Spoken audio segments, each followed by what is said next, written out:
Each and everything आपको कुछ टका नहीं पता, फिर भी आपको जो है उसमें समझ आने की कंट्रोवर्सी ना हुई होती तो आज टक्की भाई ना होता।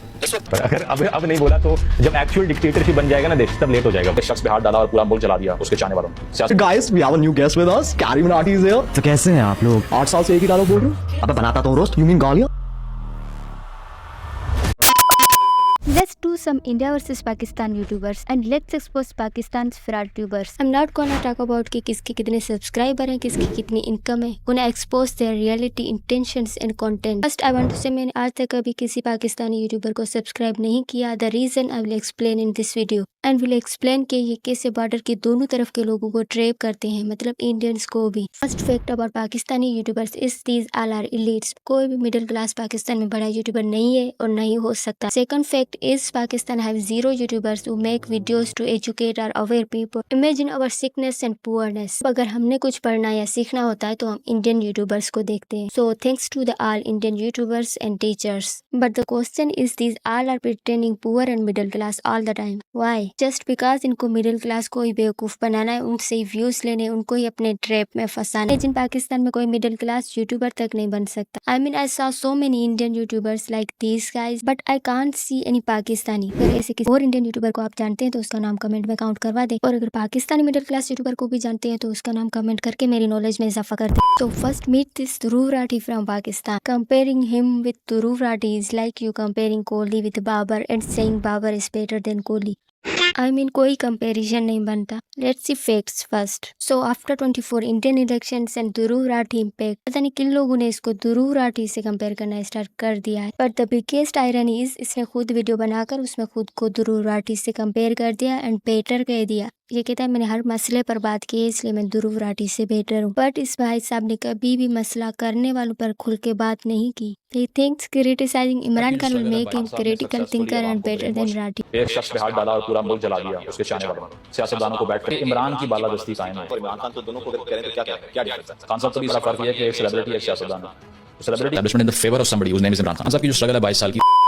इमरान खान को क्रिटिसाइज करने वाले तो पाकिस्तान की हर गली में आपको मिल जाएंगे. अगर उसको 50 लोग सपोर्ट करते हैं तो 50 लोग क्रिटिसाइज करते हैं. को तो इवन उसके वोटर भी क्रिटिसाइज करते हैं. सो इस भाई ने कौन सा ब्रेवरी वाला काम कर दिया. इस साहब का दावा इमरान खान तालिबान को सपोर्ट करता है और तालिबान है. But everyone knows he was a cricketer who won World Cup for Pakistan and then he was PM of Pakistan. That's how he is illogical and senseless. दूसरा इसका और इसके कल्ट का दावा है. He criticized establishment. ये एस्टैब्लिशमेंट के अगेंस्ट मैं नहीं समझता कि अगर होती तो एक दिन भी दूसरा पर्सनालिटी का नाम नहीं जनरल आसिम मुनीर या जनरल बाजवा या राहिल शरीफ ये एस्टैब्लिशमेंट नहीं है. आर्मी को और डिक्टेटर्स को एस्टेब्लिशमेंट कहकर बुलाना इज नॉट अ क्रिटिसिज्म. इसने कभी हाजिर सर्विस चैनल्स पर बात नहीं की. बात की है तो सिर्फ रिटायर्स पर. ये एस्टेब्लिशमेंट के अगेंस्ट वही बातें करता है जो उनको सुनना पसंद है, उनको सूट करती है. फॉर एग्जाम्पल इसका दावा है कि इसने बड़ा डेयरिंग काम कर दिया था मंसूर पश्तीन का इंटरव्यू करके. हालांकि मंसूर पश्तीन बड़ा खतरनाक था. वो तो कहता है कि आपका मीडिया एंड आप उससे इंटरव्यू लो, आपको उससे क्या खतरा होना था. मंसूर पश्तीन जो ह्यूमन राइट एक्टिविस्ट है उसको इसने स्मार्टली टेररिस्ट करार दे दिया in his own way.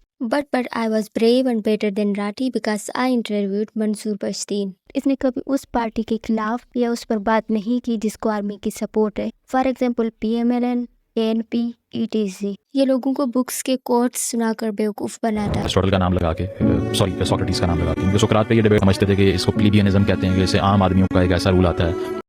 It's 2024 and still this dude thinks calling everyone TikToker is making him intellectual, funny or something big. ये कहता है पाकिस्तानी ब्रेन वॉश्ड है. I agree. But ये खुद पाकिस्तानी को ब्रेन वॉश कर रहा है. He is making this clownish face in every interview. Like bro किस बात का ये घमंड है कि आप लोगों को बेवकूफ बनाने में कामयाब हो गए. इस बात की ये स्माइल है या फिर आपने पूरे पाकिस्तान का कर्ज चुका दिया है. But the most clownish thing is everyone in his comment section is agreeing with him and the most funniest thing is why Indians even likes him just because you don't like Dhruv Rathi or hate Dhruv Rathi. Pakistan का leader वो बना करेगा जिसकी TikTok बन सकती है. He keep calling everyone TikToker including Imran Khan but इसकी खुद की PR TikTok पर चल रही होती है. That's how he is a hypocrite. दूसरे नंबर पर है ऐसे यूजलेस यूट्यूबर्स. पता नहीं क्या इनका कंटेंट है, कौन इनको व्यूज देता है. हिपोक्रेसी इसकी गंज से टपकती.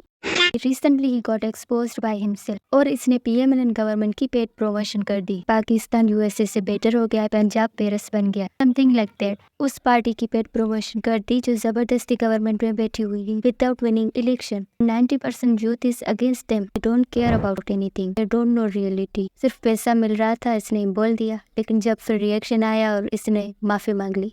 और यही लोग आपको हर वक्त लेक्चर दे रहे होते हैं कि क्या सही है, क्या गलत है, क्या आपको करना चाहिए, क्या नहीं करना चाहिए। These burger jobless buddhas making people full just telling useless things all the time। और तीसरे नंबर पर आते हैं डक्की बंदर जैसे YouTuber. He is biggest YouTuber of Pakistan। I blame Kerry for this। ये केरी को कॉपी करके यूट्यूबर बना। केरी वो जिसके कैरियर में टिकटॉकर्स का बड़ा कंट्रीब्यूशन है, गाली अच्छी तरह बक देता है।